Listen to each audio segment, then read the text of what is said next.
нам не надо, к сожалению, я повторяю еще раз, к сожалению, ходить за примерами в других регионах или за пределами нашей страны. Мы прошли это испытание, мы видели это зло. У нас на протяжении ряда лет, там, к примеру, с 2006 года вот по 2009 год, было порядка 60 террористических актов. Много людей погибло, многие люди пострадали, получили увечья.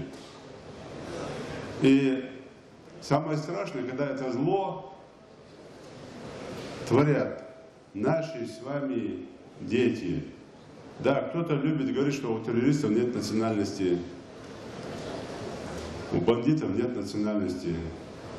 К сожалению, это не так.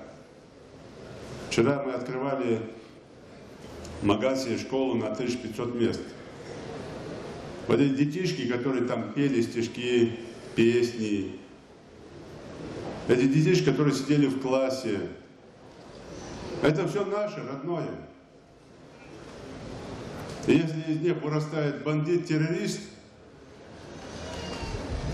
в этом виноваты мы с вами, общество. Можно говорить, что у него нет национальности, но есть у него национальность, есть у него тейп, есть у него папа, мама, братья. К сожалению, это все есть. И сваливать вину на кого-то, на темные силы, это неправильно. И мы должны это с вами понимать. Я хочу сказать спасибо всем, кто сегодня сюда пришел. И в нашем лице, в лице нашего народа, мы говорим нет терроризму в любом проявлении. В любом проявлении. И мы имеем на это полное, к сожалению, еще раз повторяю, моральное право. Почему? Потому что мы прошли через эти испытания. И я прошу вас послушать сегодня, что скажут с этой трибуны другие люди, и прислушаться, в том числе и к ребятам, которые вышли из этого состояния, не осуждая их, а наоборот. Я всегда говорил, самое главное мужество любого человека – это признать свою ошибку. Признать свою ошибку. И послушать тех, чьи дети погибли, именно в Азат.